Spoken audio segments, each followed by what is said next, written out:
కదా. ఇప్పుడు మనం అందరం కూడా చక్కటి ధ్యాన స్థితిలో ఉన్నాము. మన గురువు గారు వంశీకరణ్ గారు ఆధ్వర్యంలో హనుమాన్ ధ్యానం చాలా ప్రశాంతంగా ఉన్నవారు ధ్యానం చేసుకున్నాం. సంగీత మేడం ఆధ్వర్యంలో చక్కగా ధ్యానం చేసుకున్నాం. మనం అందరం మంచి స్థితిలో ఉన్నాం. ఇప్పుడు మనం ఈరోజు జరుపుకునే కార్యక్రమానికి ముందుగా మన గురువులను కూడా మనం ఆహ్వానించుకోవటం మన అలవాటు, మన ఆచారం కూడా. మనందరి గురువు విశ్వగురువు బ్రహ్మజ్ఞాని, కోట్లాది మంది జీవితాల్లో ఆమె నింపినటువంటి మహా సద్గురువు మన పూజ్య డాక్టర్ బ్రహ్మర్షి పితామహ సుభాష్పత్రి గారికి అనేక ఆత్మకోటి ప్రణామాలు అర్పించుకుందాం.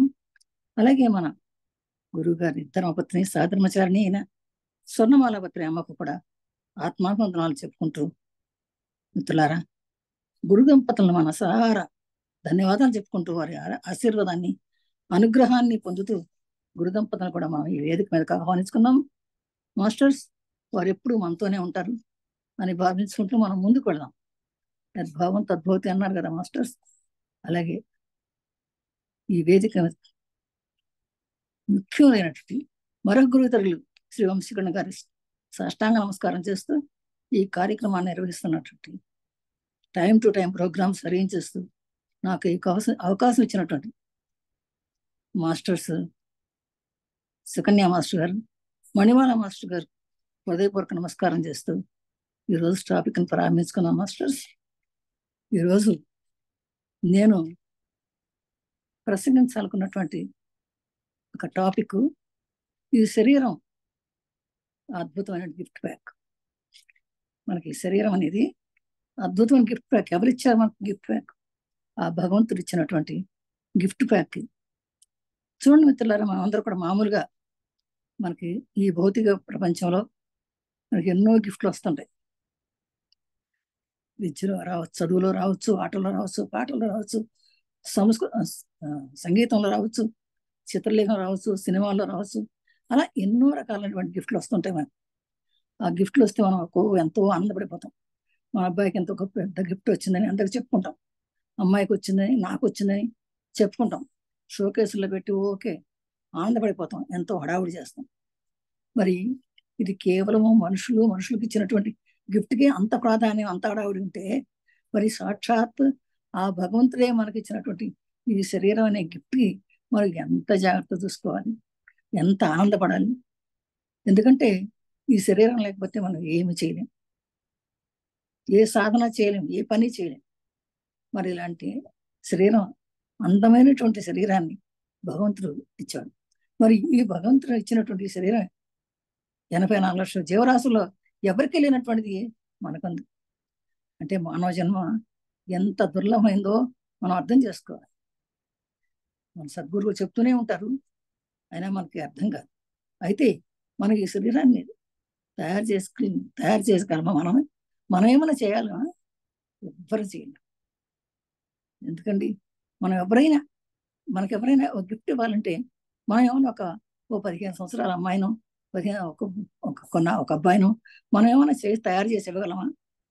అసలు ఒక్కనాటికి వీలు కాదు, ఎవ్వరమో చేయలేము. ఇంకా పైగా ఈ ప్రశ్నలు వేస్తే ఈ మేడంకి ఏంటి పిచ్చి పట్టిందా ఏంటి, ఇలాంటి మస్తు ప్రశ్నలు వేస్తున్నారు, ఎవరన్నా మానవ శరీరాన్ని సృష్టిస్తారా అని మనం అనుకోవచ్చు. కానీ ఇంత అందమైన శరీరం వచ్చిన వాడిని మరి హృదయంలో పెట్టుకోవాలి కదండి. మరి ప్రతి ఒక్కరికి, మరి మానవులు ప్రతి ఒక్కరికి ఉంది శరీరం, ఉంది. చిన్నగానో, పెద్దగానో, పొట్టిగానో, నల్లగానో, తెల్లగానో, ఏదో రకంగా మన అందరికీ శరీరం ఉంది. మరి ఆ శరీరాన్ని మనకు లేకపోతే మనం ఏం చేయలేం. ఈ మన జీవితమే ఆ శరీరం.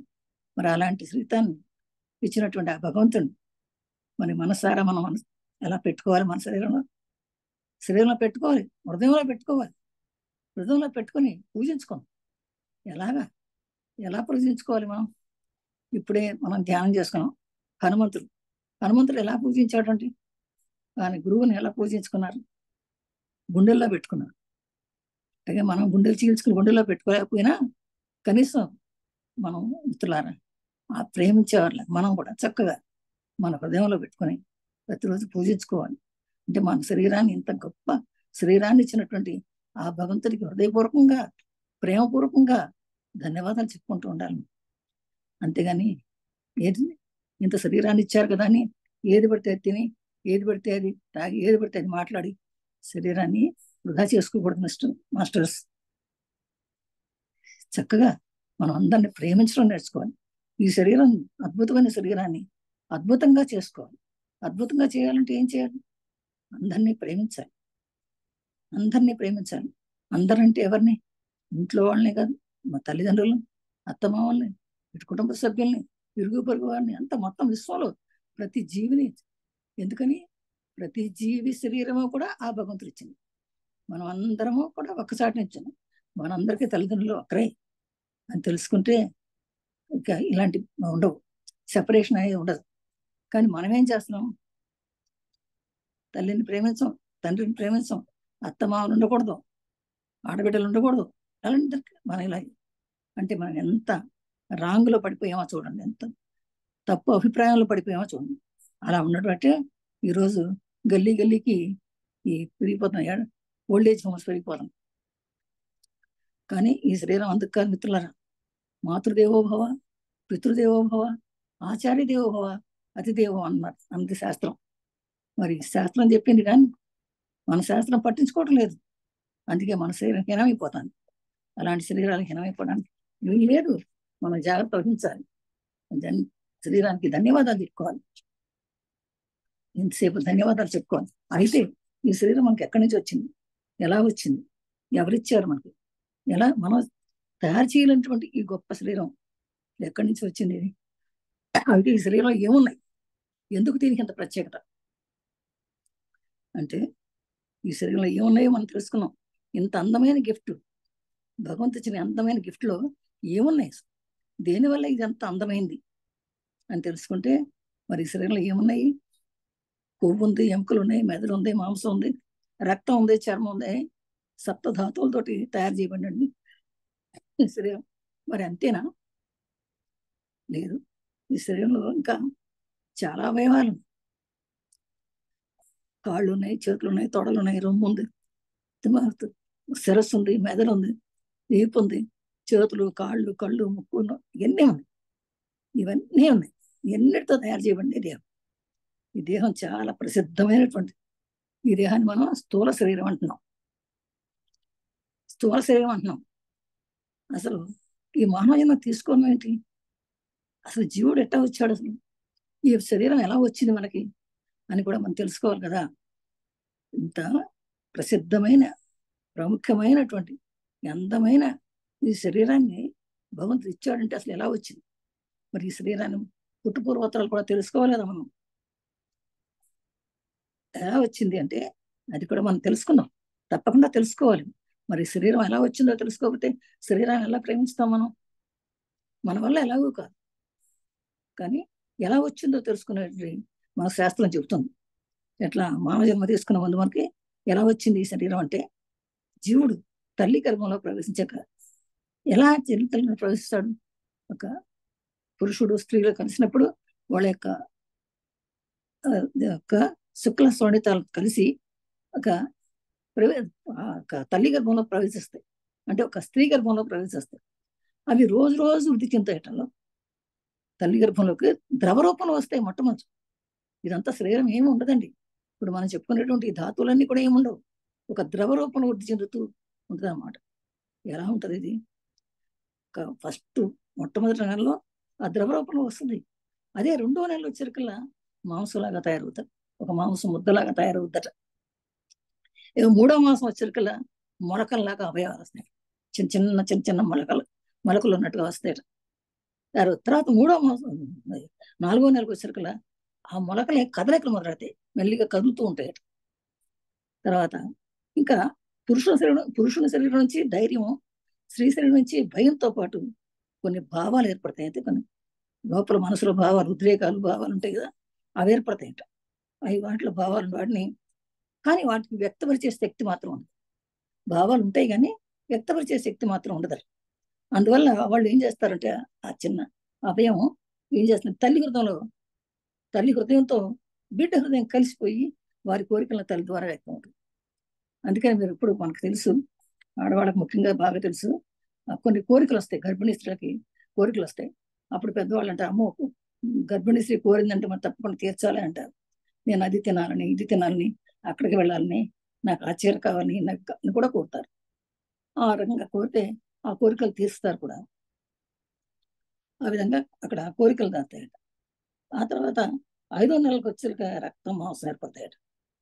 4వ మాసం వచ్చేసరికల్లా గోల్డ్ వెంట్రుకలు వస్తాయట. 7వ మాసం వచ్చేసరికల్లా ఒక రంగు రూపంతో పాటు అవయవాలన్నీ ఏర్పడతాయంటండి. 7వ మాసం వచ్చేసరికల్లా అవయవాలన్నీ ఏర్పడతాయంట. అంతేకాకుండా బిడ్డ తన రెండు చేతుల్ని 2 కాళ్ళని ముడుచుకుంటాయి. 2 చేతులను 2 కాళ్ళని కూడా ముడుచుకుంటాయి. ముడుచుకుని వాడు చక్కగా రెండు ముడుచుకుని కాళ్ళ మధ్యలోకి తీసుకుని వెళ్ళి 2 చెవులు మూసుకుని పడుకుంటాడు. ఇదంతా వారంతా వాళ్ళే చేసుకుంటారట. 8వ మాసం వచ్చేసరికల్లా ఆ బిడ్డకి తేజస్సు వస్తుంది. తేజస్సు కలుగుతుందట. ఈ 9వ మాసం వచ్చేసరికల్లా బిడ్డ సంపూర్ణంగా తయారవుతాడు. అన్ని అవయవాలు వస్తాయి. కానీ తల్లి బొడ్డు ద్వారానే ఆహారం అందుతుందట. బొడ్డుకే కనెక్షన్, తల్లికి ఆ బొడ్డుకి కనెక్షన్ ఉంటుంది. అందుకని ఆ బొడ్డు ద్వారా తల్లి తినే ఆహారం నుంచి ఆ బిడ్డకు కూడా ఆహారం చేరుతుందటండి. అలా ప్రయత్నిస్తూ చేస్తుంది అన్నమాట. ఆ తర్వాత వాడికి ఎప్పుడు ఇంకా తల్లి గర్భం నుంచి వాయువు వచ్చి ఇంకా ఖాళీ ఉండదు. ఆ వాయువు బయటికి తోసేస్తుంది. బయటికి ఎప్పుడు వెళ్ళిపోదు, బయటికి తోసేస్తుంది, పుష్టి వేస్తుంది. ఆ పుష్టి వేసినప్పుడే తల్లికి నొప్పులు ప్రారంభమవుతాయి. మొత్తం మీద ఆ తర్వాత బయటకు వస్తుంది. బిడ్డ బయటకు వచ్చేస్తుంది. ఈ విధంగా మొత్తం మీద జన్మ జరుగుతుందండి.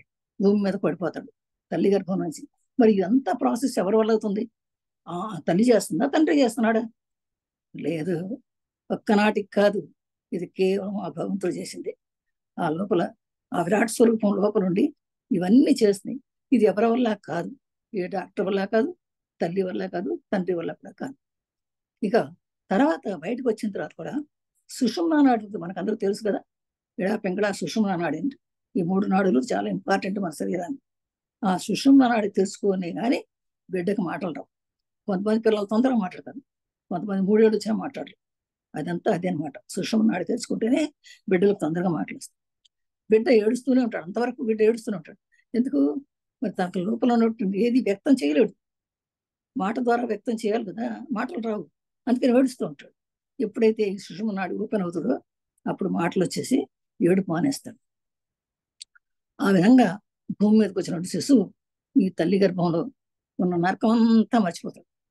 తల్లి గర్భంలో ఊపిరాడక మలమూత్రాల్లో కలిసిపోయి తిరిగి ఊపిరాడక చికాకుగా ఉండి అది తెలియగా ఎంతో బాధపడి భయంకరంగా ఉండి తర్వాత బయటకు వచ్చేసిన తర్వాత అప్పుడు అది అంతా మర్చిపోతాడు. లోపల ఎంత అనుకుంటాడు లోపల, అబ్బో నేను ఇంకా బయటకు వెళ్ళిన తర్వాత హాయిగా ధ్యానం చేసుకుంటాను, నేను ఇంకా ఈ నరకోపం నుంచి బయటకు వెళ్తే చాలు అనుకుంటాడు. కానీ బయటికి రాగానే మాయగా మేస్తుంది, మళ్ళీ మొదలు ఇంకా తెలుసుకోక అది అంతా మర్చిపోయి అహంకారం మమకారాలతో కొట్టుకుంటూ సెకండ్లు, క్షణాలు, పూటలు, రోజులు వృధా చేసుకుంటూనే ఉంటాడు. అలాగే బాల్యం అయిపోద్ది, అలాగే యవ్వనం కూడా అయిపోద్ది, అలాగే కౌమారం వెళ్ళిపోద్ది, అలాగే వృద్ధాప్యం కూడా వచ్చేస్తుంది. అవయవాలన్నీ కూడా బలహీనమైపోతాయి. శరీరం అంతా శుష్కించిపోతుంది. లెక్కలేని రోగాలు, పలకరించే వాళ్ళు ఉండరు. మళ్ళీ మనం ఈ కుంగిపాలన పట్టడం జరుగుతుంది అనుకుంటాడు. అంటే జీవుడు తల్లి గర్భంలో ఎంత నరకం చేశారో ఆ నరకంలో ఉన్నట్టుంది అనిపిస్తుందట. అంతేగాని తల్లి గర్భంలో ఆహారం జీర్ణమైపోయి అది మలమూత్రాలుగా మారితే ఆ మలమూత్రాన్ని ఉండాడు. అదే మరి అప్పుడు గుర్తొస్తాయి. వృద్ధాప్యం వచ్చేసింది కదా, అప్పుడు గుర్తొచ్చి అనుకుంటాడట ఈ జీవుడు, ఈ శరీరం కూడా అనుకుంటుంది అనమాట. అరే నేను వయసులో చేసుకోవాల్సిన పనులు ఏమి చేసుకోలేదు. ఏం చేయాల్సి జపం చేయలే, తపం చేయలే, ధ్యానం చేయలే, పూజ చేయలే, ఏమీ చేయలే, ఒక దానం చేయలే, ఒక ధర్మం చేయలే, అన్నీ చేయకుండా వదిలేసి ఇప్పుడు ఏడిస్తే ఏం లాభం అని అప్పుడు పశ్చాత్తాపడతాడు. ఏం ప్రయోజనం అంటే అప్పుడు పశ్చాత్తాపడితే ఏమన్నా ఉంటుందా? ఈ లోపల టైం అయిపోయింది, ఇంకా మృత్యువు రానే వస్తుంది. మృత్యువు రాగానే ఒక పక్క నుండి యముడు పాశాలతో పరిగెత్తుకొస్తాడు. రావయ్యాన్ని తీసుకెళ్తానికి యముడు పాశాలతో పరిగెత్తుకొస్తాడు. ఇంకో ప్రక్కన మన మోహం ఉంది కదా, మనకి అనురాగం, మమకారం. అయ్యో నా పిల్లలు, అయ్యో నా సంపాదన, అయ్యో నా ఇల్లు, అయ్యో నా డబ్బు, నా నగలు ఇన్ని ఉన్నాయని ఓ పక్కన ఇది లాగుతూ ఉంటాడు. ఒక ఎముడు రా రా టైం అయిపోయింది అయ్యా రా రా అని లాగుతుంటాడు. అప్పుడు ఎవ్వరూ ఆదుకోరు. మన దగ్గర ఎంత డబ్బు ఉన్నా ఆదుకోరు, మన దగ్గర చుట్టాలు ఆదుకోరు, మన పిల్లలు ఆదుకోరు, సంపద ఎవ్వరు కాదు. ఏదో ప్రైమ్ మినిస్టర్ అయినా కూడా నేను ఆదుకునే వాళ్ళు ఎవరు ఉండరు అక్కడ. ఇక పైకి అది ఏది పంచుకోరు, అందరూ చూస్తారు అంతే. అలా అందరూ చూస్తూ ఉండగానే అది వచ్చేస్తుంది, ఆ మృత్యుదేవత వచ్చేస్తుంది. నీకు ఎంత పేరు ప్రఖ్యాతులు ఉన్నా అయినా కూడా అవన్నీ ఏం పని వచ్చేస్తుంది, శుభ్రంగా ప్రాణం పోతుంది, శవం అయిపోతుంది. చూడండి, ఆ శవం అయిపోయిన తర్వాత ఇప్పుడు అంతా మనం మా నాన్నగారు చనిపోయారండి అని అన్నాను అనుకో, ఏంటండి మీ ఇంట్లో అడావుడిగా ఉంది అంటే, మా ఇంట్లో మా నాన్నగారు చనిపోయారండి. అవునా, శవాన్ని తీసుకొచ్చారా అని అడుగుతాడు. మీ నాన్నగారిని తీసుకొచ్చారా అని అడగరు ఎవరు. శవాన్ని తెచ్చారా, ఎప్పుడు తీసేస్తారు శవాన్ని అని అడుగుతారు అందరూ. అందరూ వచ్చి కూర్చుంటారు, కాసేపు అడుగుతారు. తర్వాత తల్లి కానీ, భార్య కానీ, భర్త కానీ, పిల్లలు కానీ ఎవ్వరు కూడా 5 నిమిషాలు ఉంచుకోవడానికి ఇష్టపడరు. ఎప్పుడు తీసేద్దాము ఎప్పుడు తీసేద్దామని చూస్తారు. తీసేయకపోయినా వెళ్ళిపోతుంది, ఏం ఉపయోగం లేదు అందరూ అనుకుంటారు. ఎంత చేసినా కూడా అదేమి అక్కడేం క్షమించదు ఉండదు. దానికి ఎట్లా అంటే, దానికి ఒక ఎగ్జాంపుల్ చెప్పుకుందామండి. ఒక ఊళ్ళో ఒక మహారాణి ఉంది. మహారాణి అంటే మనకందరూ తెలుసు కదా, చాలా అందంగా ఉంటారు, ఎంతో డబ్బులు ఉంటాయి, మంచి మంచి చీరలు కట్టుకుంటారు, సెంట్లు అత్తర్లు అన్ని ఏదో పూసుకుంటారు. ఇంకా వాళ్ళకి ఇంకా కింద కాలు పెట్టరు. ఆవిడ చక్కగా ఒక టాంగాలను ఒక మంచి వాహనంలో బయలుదేరుతుంది, బయటకు వస్తుంది. బయటకు వచ్చి చాలా అందంగా ఉంటుంది కదా, అందం చేసుకుంటుంది కూడా, ఈ నగలన్నీ పెట్టుకునేది ఇంకా అందం వస్తుంది. అయితే అందరు కూడా చూసి ఆవిడకి అందరు నమస్కారాలు చేస్తూ ఉంటారు. బయటకి ఎప్పుడెప్పుడు విహారం చేస్తున్నట్టు మన విహారం లాగా అప్పుడప్పుడు పల్లకిలోను టాంగాల్లోనూ ఆమె ఇష్టం వచ్చిన దాంట్లో వాహనంలో బయలుదేరి బయటకు వస్తుంది. బయటకు వస్తే జనం అందరూ కూడా ఆమె చూడడానికి చేరుకుంటారు. అందరూ చేరుకుంటా అంటే అందరిని చూసి మురిసిపోదాన్ని, అబ్బా నా అందాన్ని చూసి ఈ ప్రజలందరూ నా వెంబడి పడుతున్నారు, నాకు చూస్తానని చెప్పేసి ఆమె సంతోషంతో కొన్ని చాక్లెట్లు, కొన్ని బిస్కెట్లు, కొన్ని కేక్ ముక్కలు విసిరేస్తుంటారు. విసిరేస్తే ఆ జనం ఆ విసిరేస్తే కూడా కొట్టుకుని వాళ్ళు ఒకళ్ళ మీద ఒకళ్ళు పడి అవి లాక్కుని పీక్కుని జనం ఇంకా ఇంకా ఎక్కువైపోతారు. అది చూసి అనుకుందంట, ఓ పిచ్చి వాళ్ళు, పిచ్చి జనం నా అందం కోసం ఇట్లా పరిగెత్తుకొస్తున్నారు వీళ్ళు, అబ్బో నేను ఎంత అందంగా ఉన్నానో, నా అందాన్ని చూసి కదా ఎంతమంది వస్తున్నారు అని గర్వపడిపోతుంది. అట్లా కొన్నాళ్ళు జరుగుతుంది. ఆమె బయటకు ఇప్పుడు వస్తుందా అని వీళ్ళు చూస్తారు. ఎందుకు, చాక్లెట్ కోసం, అంటే నీ అందం కోసం. ఆమె ఏమనుకుంటుంది, నా అందాన్ని చూడడానికి ఎంతమంది జనం వస్తున్నారు అనుకుంటుంది. అందుకని ఉప్పొంగిపోయి వాళ్ళకి చాక్లెట్లు, కేకులు, అవి ఇవి బిస్కెట్లు జిమ్మేస్తుంది. వాళ్ళు వచ్చి ఎగబడి తింటారు వాళ్ళు. ఆ విధంగా కొన్నాళ్ళు జరిగిపోతుంది. కొన్నాళ్ళు గడిచిపోయిన తర్వాత ఇంకెందుకు ఉంటుంది, అందం అంతకాలం ఉంటుంది కదా, మన పుట్టిన కానీ చచ్చే వరకు అందమే ఉండదు. మెల్లిగా తెలియదు జారిపోతుంది, మెల్లిగా జారిపోయి చనిపోయింది కూడా. అప్పుడు ఎవరు చూస్తారండి, ఎవ్వరూ రాదు. ఎప్పుడు తీసేద్దామని, ఇంత అందమైన శరీరం కూడా ఎప్పుడు తీసేద్దామని చూస్తారు. ఎవరికంతా మహారాజైనా మహారాణి అయినా శరీరం ఒక్కసారి పోయిన తర్వాత, ఇంత అద్భుతంగా ఉన్న శరీరం, ఇంత అందమైన శరీరం, ఎంత మంచి బట్టలు వేసుకుని సెంట్లు అవి పూసుకున్న శరీరం కూడా ఒక్కసారి శవం అయిపోయింది, అందులో వెళ్ళిపోయింది అనుకోండి ఆత్మ, ఇంకా శవాన్ని పట్టించుకునేవాడు ఎవరు ఉండరు.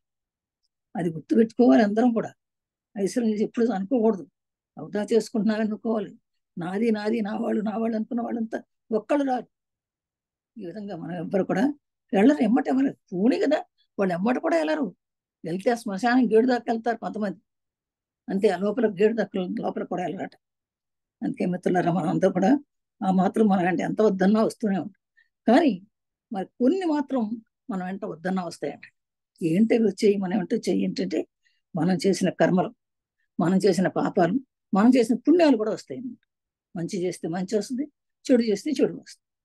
దేవుడు మనల్ని ఏది చేశాడో ఆయనకి మనల్ని గమనిస్తూనే ఉంటాడు. మనం మంచి చేసామా చెడు చేసామా, మనం దాచుకున్నామన్నా దాగవయ్యి, ఆయన చూస్తూనే ఉంటాడు, గమనిస్తూనే ఉంటాడు. అదే మనం చేసే ప్రతి కర్మఫలము ఆఖరి దాకా మనం అనుభవిస్తాం.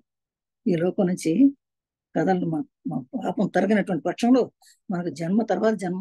అందుకే మన కర్మలు అలా ఉంటాయి కనుక, కర్మలు ఇంకా మనం దగ్ధం చేసుకోకపోతే, మనం ఇంకా అజ్ఞానంలో ఉంటే మరి ఇంకా పునరపి జన్మం పునరపి మళ్ళీ పుడతాం, మళ్ళీ చూస్తాం, మళ్ళీ పుడతాం, మళ్ళీ ఇలా జరుగుతూనే ఉంటుంది అన్నమాట. కనుక ఈ సంగతి తెలుసుకుని మనం కర్మల గురించి తప్పించుకునే మార్గం తెలుసుకుంటాం. ఈ కర్మబంధాన్ని తప్పించుకునే మార్గం తెలుసుకుంటాం. మనం అనుకుంటాము ఇదంతా మనకు బ్రహ్మ రాశాడు, ఈ బ్రహ్మరాత ఎవరు తప్పించుకోలేరు. బ్రహ్మరాత అంటే బ్రహ్మ తప్పించుకోవడానికి, బ్రహ్మ మళ్ళీ తిరిగి రావడానికి వీల్లేదు. కానీ మనం తప్పించుకోవచ్చు. మనం కర్మను దగ్ధం చేసుకోవచ్చు. ఎలా చేసుకోవచ్చు? చక్కగా జ్ఞానంతో ధ్యానం చేసి జ్ఞానాన్ని సంపాదించుకుని, కృష్ణుడు భగవద్గీత చెప్తాడు కదా, జ్ఞానత్వ కర్మాణం అని చెప్పేసి, జ్ఞానాన్ని దగ్ధ కర్మాణం అని చెప్తాడు కదా. జ్ఞానం ద్వారా మాత్రమే మనం కర్మను దగ్ధం చేసుకోవచ్చు. ఇంకా మనకు వంశీకరణ గారి ద్వారా చెప్పారు, కళ్ళ ద్వారా ఎలా కర్మ విపాకం చేసుకోవాలి కూడా, మనం చేసిన కర్మలు ఎలా విపాకం చేసుకోవాలి కూడా మనకి ఎన్నోసార్లు బోధించారు. చాలాసార్లు చాలా రకాలుగా బోధించడం జరిగింది. ఆ రకంగా మనం బ్రహ్మ రాసిన రాతను కూడా మనం మార్పు చేసుకోగలం. మనం అది మన శక్తి మనలో ఉంది. అందుకని ఎప్పుడు కూడా మనం ధ్యానం చేయ తప్పదు. మన బ్రహ్మర్షి పితామహ మన సుభాష్ పత్రి గారు మనకు ఎన్నోసార్లు చెప్పారు, శ్వాస మీద ధ్యాస, శ్వాసానుసంధానం చేయమంటారు. ఎవ్వరు ప్రతి వచ్చిన ఒక్కరిని కూడా మీరు కూర్చోండి కూర్చోండి కూర్చోండి, కళ్ళు మూసుకోండి. మొదట్లో వచ్చినప్పుడు ఏంట్రా కూర్చోమంటారు, కళ్ళు మూసుకోమంటారు, కాళ్ళు మూసుకుంటే ఏమైపోద్ది అనుకునేవాడు. కానీ ఆ విధంగా కూర్చోవడం మొదలుపెట్టినాక, ఆ విధంగా ఎప్పుడైతే ధ్యానం చేస్తున్నా కళ్ళు మూసుకోవడం, కూర్చోవడం అంటే ఆసన సిద్ధి కోసం కూర్చోవడం, కళ్ళు మూసుకోవడం అంటే బాహ్య ప్రపంచం అంతా కనపడకుండా ఉండడానికి, నిగ్రహ శక్తి రావడానికి, ఇంద్రియ నిగ్రహ శక్తి రావడానికి మనం కళ్ళు మూసుకుని కూర్చోమంటారు. అప్పుడు తెలుస్తుంది మనకి. అప్పుడు కళ్ళు మూసుకుంటే ఏం జరుగుతుందో అనేది మనకు తెలుస్తుంది. అసలు ఈ ధ్యాన స్థితి, ఈ ఆసనం ఆనాపానసతి అంటారు దీన్ని. ఈ ఆనాపానసతి శ్వాస మీద ధ్యాస. అసలు ఈ ధ్యాన పద్ధతి మనకు ముందు నుంచి లేదా? భారతదేశంలో చాలా మంది గురువులు ఉన్నారు. గురువులకు పదవలేదు మన దేశం, కానీ మనకి చాలా ధ్యాన పద్ధతులు ఉన్నాయి. ఆ ధ్యాన పద్ధతులు గురువు గారు చెప్పేవన్నీ మనకి వంటబట్టలేదు. మనకి చాలా కొంతమంది భర్తను నిలబెట్టమని, భార్యను నిలబెట్టమని, పిల్లల్ని నిలబెట్టమని, సంసారం వదిలేయమని, అరణ్యానికి వెళ్ళమని, హిమాలయాలకు వెళ్ళమని చెప్పేవారు. కానీ ఇప్పుడు మన గురువు గారు ఏం చెప్పారు? మీరు హిమాలయాలకు వెళ్ళక్కర్లేదు, సంసారం వదిలిపెట్టక్కర్లేదు, సంసారంలోనే ఉండే సఫలం కావచ్చు మీ జీవితాన్ని చెప్పారు. అది దానికి ఇంట్లోనే ఉండొచ్చు, ఎక్కడికి వెళ్ళక్కర్లేదు, సంసారం వదిలిపెట్టక్కర్లేదు, భర్త వదిలిపెట్టక్కర్లేదు, భర్త భార్య వదిలిపెట్టక్కర్లేదు, పిల్లల్ని వదిలిపెట్టాలి, చక్కగా సంసారం చేసుకుంటూనే ధ్యానం చేసుకోవచ్చు, ధ్యానం అయిపోవచ్చు, మనం జన్మ సార్థకం చేసుకోవచ్చు అని చాలా అతి తేలిగ్గా ఉండే మార్గాన్ని బోధించేసరికి మనకి ఇంత తేలిగ్గా చెప్పినటువంటి గురువు మనకు లేరు. అప్పటి వరకు పత్రి గారు వచ్చే వరకు కూడా మనకి ఇలాంటి ఇంత తేలికైనటువంటి ధ్యాన మార్గం చెప్పినటువంటి గురువు లేరు. గురువులు చాలా మంది ఉన్నారు, కానీ ఇంత ఆనాపానసతి శ్వాస మీద ధ్యాస అనేటువంటి ఆలోచనతో, అలాంటి దృక్పథంతో మనకు ఇలాంటి మార్గంలో, ఇంత తేలికైనటువంటి మార్గంలో మనకు ధ్యానాన్ని గురించి చెప్పిన మహానుభావుడు మాత్రం మన బ్రహ్మర్షి పితామహ పత్రి గారు మాత్రమే.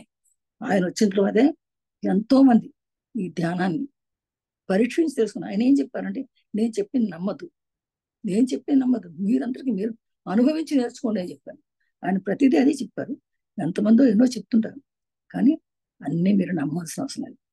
మీరు ప్రత్యక్షంగా స్వానుభవంగా మీరు అనుభవించి తెలుసుకుని, మీ సంకల్పించుకొని, మీ సంకల్పాన్ని ఏంటి తెలుసుకుని, అప్పుడు మీ ద్వారా మీరే తెలుసుకోవచ్చు. ఎందుకంటే ఈ శరీరం మనం అనుకున్నాం కదండి, భగవంతుడు మామూలు ఇవ్వడం, అందమైన గిఫ్ట్లు ఇస్తాడు. అందమైన గిఫ్ట్ మనకి ఈ శరీరంలో ఏముంది? ఎంతో నిధి ఉంది, నిధి ఉంది, అద్భుతమైన నిధి ఉంది. మనం ఎక్కడ లేనంటే అంత నిధి ఉంది, ఎక్కడ చూడలేము. పుస్తకాల్లో ఉంటాయి, ఏదో చదువుతాం మర్చిపోతాం. పుస్తకాల్లో అంతా ఉండదు, మస్తకంలో పెట్టుకోవాలి. కానీ పుస్తకంలో ఏముంటుందండి?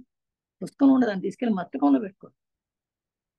ఆ మస్తకంలో పెట్టుకోవాలంటే మనం కంప్లీట్గా ధ్యానం చేయాల్సింది. ఎప్పుడైతే ధ్యానం చేస్తామో మన లోపల ప్రయాణం చేయాలి. బయట ప్రయాణం చేయక్కర్లా, లోపల ప్రయాణం చేయాలి. నీటిలో నువ్వు కూర్చోవచ్చు, నీ సంసారంలో నువ్వు ఉండవచ్చు, నీ పనులు నువ్వు చేసుకోవచ్చు, నీ ఉద్యోగం నువ్వు చేసుకోవచ్చు, నీ భర్త పిల్లలతో నువ్వు ఉండవచ్చు, నీ భార్య పిల్లలతో ఉండవచ్చు, నీ స్నేహితులతో కాలక్షేపం చేయవచ్చు. కానీ ధ్యానం అనే ప్రత్యేకమైన ప్రతీకను మాత్రం వదిలిపెట్టదు. ప్రతిరోజు చక్కగా బ్రహ్మముహూర్తంలో కూర్చోండి, చక్కటి ధ్యానం చేసుకోండి, కళ్ళు మూసుకోండి, ధ్యానంలో కూర్చోండి, మీ లోపలికి వెళ్ళిపోండి, మీ ప్రయాణం చేయండి. మీ లోపల ఎంత జ్ఞానం ఉందో, ఎంత నిధి ఉందో తెలిసిపోతుంది. ఎక్కడా లేదండి, అంత నిధి మన లోపల ఉంది. బయట ఏదీ లేదు, ఉన్నదంత లోపలే ఉంది. ఇంత శరీరం, అంత గొప్ప శరీరం. అందుకని ఇది అద్భుతమైనటువంటి అందమైన ప్యాక్ బాగుంది అన్నామా. ఎంత గొప్ప శరీరం మనకు కనబడేంటి శరీరం. ఇదే ఏముందిలే, ఇదేదో 5 అడుగులు ఉన్నారు, 4 అడుగులు ఉన్నారు, 6 అడుగులు, తెల్లగా ఉంది, పొట్టిగా ఉంది, పొడు అంటాం. కానీ ఈ తెల్లగా పొట్టిగా ఉన్న శరీరం, ఈ నల్లగా తెల్లగా ఉన్న శరీరాన్ని, ఈ 5 అడుగులు, 5.5 అడుగులు, 6 ఉన్న శరీరాన్ని చక్కగా కూర్చోబెట్టండి. మంచి ఆసన స్థితి ఇవ్వండి. కూర్చోబెట్టి కళ్ళు మూసుకొని చేతులు కాళ్ళు కట్టుకుని, అంటే విశ్వశక్తి లోపలికి పోవడానికి మార్గాలు ఏర్పరచుకుని, ఎప్పుడైతే బ్రహ్మరంధ్రం నుంచి మనం విశ్వశక్తిని పొందుతామో లోపలికి, అప్పుడు మనకి ధ్యాన స్థితి కలుగుతుంది, ఆలోచన రహిత స్థితి కలుగుతుంది. ఎప్పుడైతే మనకు ఆలోచన రహిత స్థితి వస్తుందో, ఈ శరీరమే కదండి, శరీరం లేకపోతే మనం ఇదేంత ఏం చేయలేం. ఈ అందమైన పేక అనేది అందుకే, లేకపోతే అందమైన పేక ఎందుకంటాం, ఈ అందమైన అంతర్గతంగా కూడా ఎంతమైన లోపల కూడా, బయటే లోపల కూడా అంత అందమైన, ఎంత అద్భుతమైనటువంటి ఫ్యాక్టరీ. ఈ అద్భుతమైన ఫ్యాక్టరీ మనం ఎంత సద్వినియోగం చేసుకోవాలండి. సద్వినియోగం చేసుకోవాలంటే ధ్యానం చేయాలి. ఎందుకు ధ్యానం చేస్తాం? సరే, లోపల నిధి ఉంది, ఆ నిధి ఏం తెలుసుకుంది? ఆ నిధి తెలుసుకుంటే ధ్యానం ఆపం. ఎప్పుడైతే ఒక లడ్డు తింటే ఇంకో లడ్డు తినబుద్ధి వద్దు, 4 లడ్డులు తినవద్దంటాం. అలాగే మనం కూడా ఈ ధ్యానం చేసుకుంటే, ధ్యానం లోపల చేసుకుంటే ఇంకా రెండో దానికి ఎలా, ఇంక ఈ ధ్యానమే కావాలి. ధ్యానం వదలరండి, ఒక్కసారి రుచి మరిగితే వదలరండి. అలాంటి ధ్యానం అది.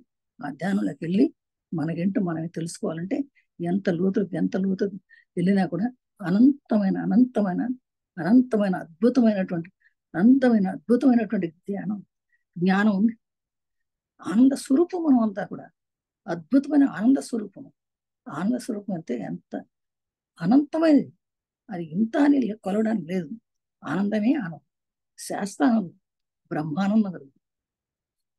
అలాంటి బ్రహ్మానందాన్ని ఎందుకు వదులుకుంటామండి? అంత బ్రహ్మానందం ఈ శరీరంలో ఉంది కదా, మన ఆత్మలో ఉంది, మన లోపల ఉంది.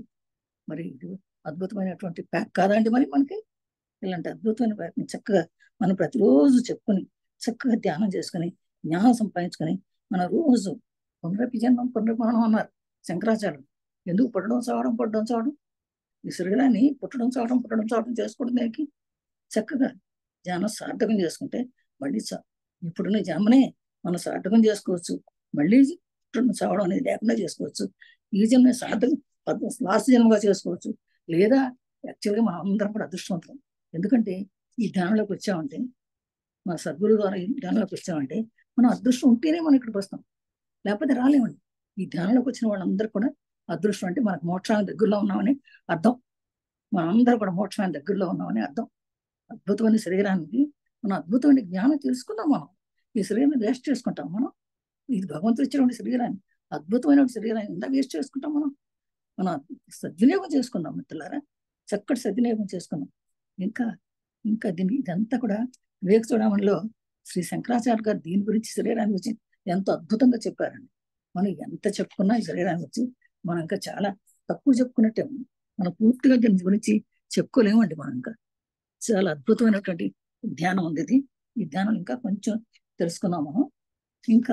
మనకి ఇంకా రాగం అని, మోహం అని కొన్ని కూడా ఉన్నాయి, కొన్ని నష్టాలు కూడా ఉన్నాయి మనకి. అందరం ఒకలాగా ఉండం కదా, మంచి చెడులోనే ఉంటాయి. కొన్ని ఈ కర్మస్థానాలు పడిపోతాం. కొంతమంది స్వర్గం నరకం అంటారు ఈ మధ్యలో.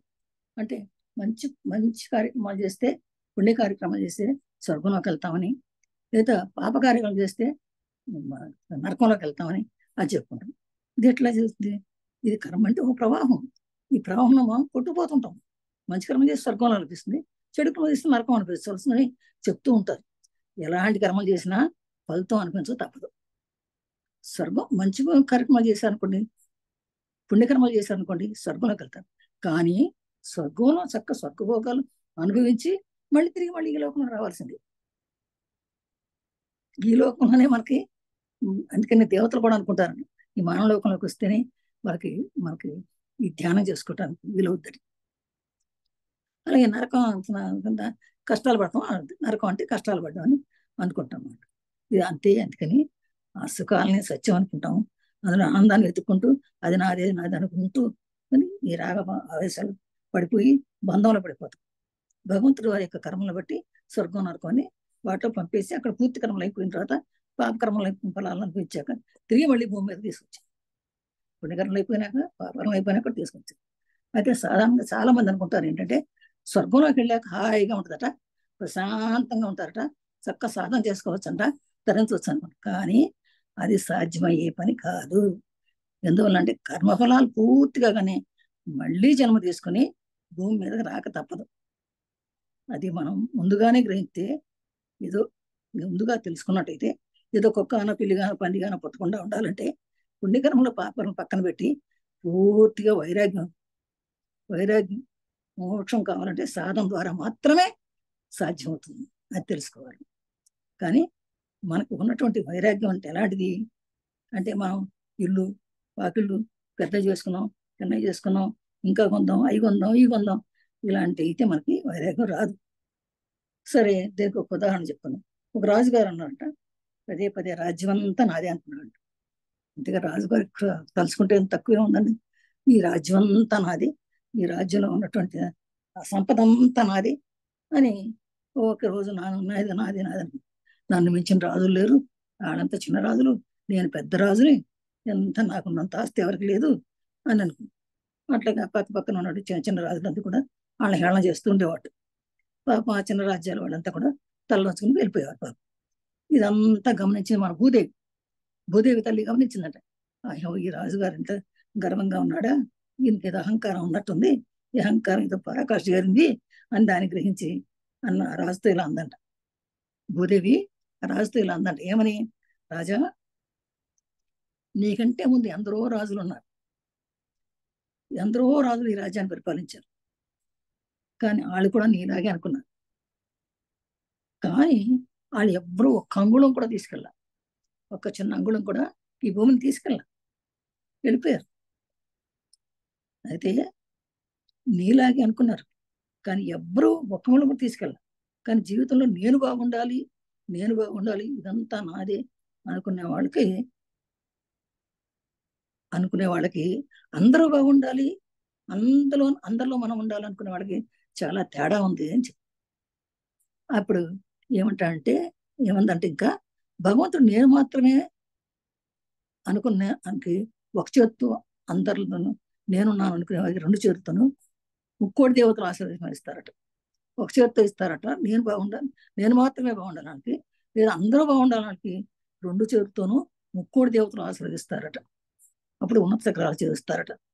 అందుకని చూడండి మిత్రులారా, ఏ మట్టినైతే చూసి మనం అందరం కూడా మన భూమి మన రాజ్యం మన పొలం అనే భ్రమలో బతుకుతున్నామో, ఆ మట్టి మన ప్రాణం ఉన్నంతసేపు మన కాళ్ళ కింద, మన ప్రాణం పోయిన తర్వాత ఈ శరీరం విడిచిపెట్టాక మన శరీరం పైన ఉంటుంది. ఇప్పుడు అది గ్రహించి మంచి కర్మలు చేద్దాం మిత్రులారా. నిజం చెప్పాలంటే మన జీవితం అనేది ఒక రైలు ప్రయాణం లాంటిది.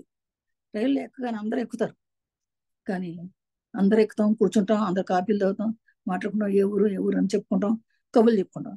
కానీ ఒక హైదరాబాద్లో ఎక్కామనుకోండి, ఢిల్లీ వెళ్ళాలనుకోండి, ఈ లోపల చాలా మంది ఎక్కుతారు, మధ్యలో దిగిపోతానే ఉంటారు. దిగి చివరికి ఢిల్లీ వెళ్ళేసరికి ఇద్దరు ముగ్గురు మిగులుతారు. కనుక ఇదంతా ఒక ట్రైన్, ఒక ప్రయాణం లాంటి వాడు. ఎవరి స్టేషన్లో వాళ్ళు దిగిపోవాల్సింది. మన కోసం ఎవ్వరు ఆగరు. ఈ శరీరంలో ఊపిరి అయిపోతే అగ్నిపాలైపోతుంది. శరీరం అయితే దాని ప్రాణం పోయిందంటే అగ్నిపాలైపోతుంది. అంతే, ఎవరు ఉంచుకోరు ఇంట్లో కదా, అగ్ని పడేస్తారు, అంతే, తగలబెట్టేస్తారు. ఎంత సంపాదించినా ఒక్క వీసమెత్త కూడా మనతో రాదు. ఈ అస్థికలన్నీ కూడా గంగపాలు చేస్తారు. కొడుకు తీసుకెళ్ళి అస్థికలు తీసుకెళ్ళి గంగలో కలుపుతాడు అంట. ముక్కుతో మెలుగుతూ మన పిల్లలని చెప్పి పిండాలు ఉన్నాయి కదా, పిండం పెడతారు కదా, అవన్నీ కాకులు పాలేదు. ఇక ఇదంతా నిజమని తెలిసినా కూడా మనం మారకపోతే అది మన కర్మ అయిపోతుంది. ఈ విధంగా మనం మన శరీరాన్ని గురించి మనం ఎంత తెలుసుకున్నామండి. ఇంకా తెలుసుకున్నట్టు మనం ఏం చేయాలో, ఈ అందమైన శరీరాన్ని, ఆ భగవంతుడు ఇచ్చిన అందమైన గిఫ్ట్ని ఏం చేయాలో అనేది మనం అర్థం చేసుకోవాలి. అందరికీ ధన్యవాదాలు. ఇంతసేపు ఓపికగా నా ప్రసంగాన్ని దానికి నమస్కారాలు అంత ప్రతి ఒక్కరికి, నా తల్లిదండ్రులకు, నా కుటుంబ సభ్యులకు ధన్యవాదాలు. చివరిగా నాకు ఈ అవకాశం ఇచ్చినటువంటి సద్గురు ఛానల్ సభ్యులందరికీ, ముఖ్యంగా మణిమాల మాస్టర్ గారికి ధన్యవాదాలు. ఈ విశ్వానికి ధన్యవాదాలు. నాకు సహకరించిన నా శరీరానికి ముందుగా ధన్యవాదాలు. భగవంతుడు గిఫ్ట్గా ఇచ్చినటువంటి ఈ శరీరాన్ని జాగ్రత్తగా, శ్రద్ధగా, ప్రేమగా వాడుకుంటూ ప్రతి నిమిషము ఈ శరీరాన్ని ఇచ్చిన పరమాత్మను హృదయంలో ఉంచుకుని ఈ జీవితాన్ని, ఈ శరీరాన్ని సద్వినియోగం చేసుకుంటూ, మిత్రులారా, మనం అందరం కూడా మరొకసారి ధన్యవాదాలు చెప్పుకుందాం. మన శరీరానికి ఈ అందమైన ప్యాక్ ఆ భగవంతుడు వీటిని సాధన పెంచుదాము, జీవితాన్ని ధన్యం చేసుకున్నాము, సాధకం చేసుకున్నాము. మిత్రులారా, ఈ శరీరాన్ని గురించి ఎంత చెప్పినా ఇంకా తక్కువ చెప్పినట్టే. ఎంతో ఎన్ని రోజుల్లో చెప్పచ్చు ఇంకా చెప్పాలంటే. దీన్ని మించినట్టు గిఫ్ట్ యూనివర్స్ లో ఇంకొకటి లేదు మిత్రులారా. కనుక ఈ ధ్యానాన్ని పెంచుకుంటూ, సాధన చేసుకుంటూ, ధన్యవాదాలు చెప్పుకుంటూ, మన లోపలికి వెళ్ళి ప్రాణం చేస్తూ అంత జ్ఞానాన్ని సంపాదించుకుంటూ మనం ఇంకా ఇంకా ముందుకెళ్ళి జన్మను సార్థకం చేసుకున్నాం. మిత్రులారా, అందరికీ ధన్యవాదాలు. Thank you, thank you, thank you.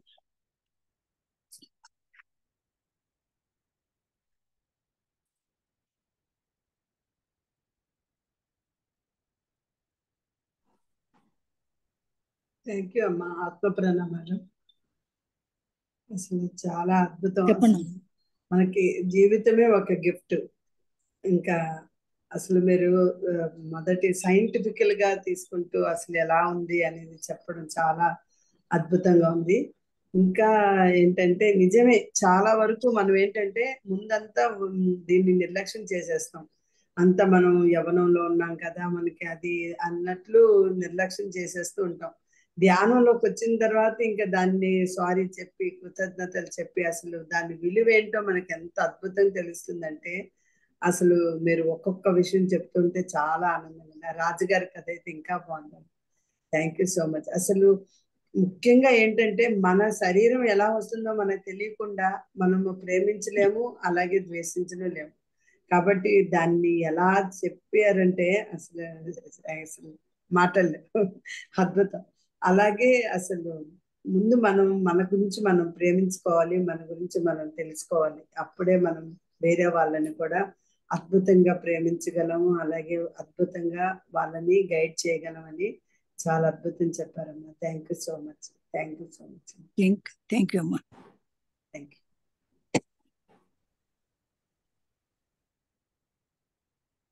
Thank you madam, బాగా చెప్పారు. థ్యాంక్ యూ తల్లి.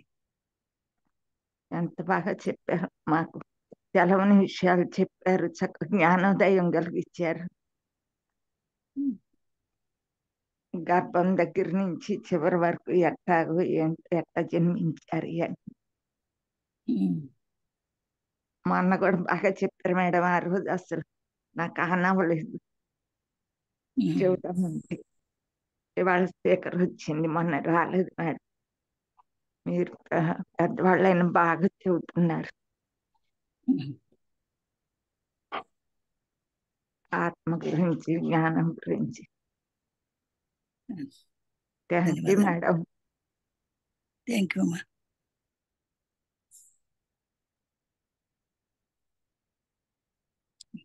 నమస్తే కృష్ణ కుమార్ గారు. అసలు మీరు ఈరోజు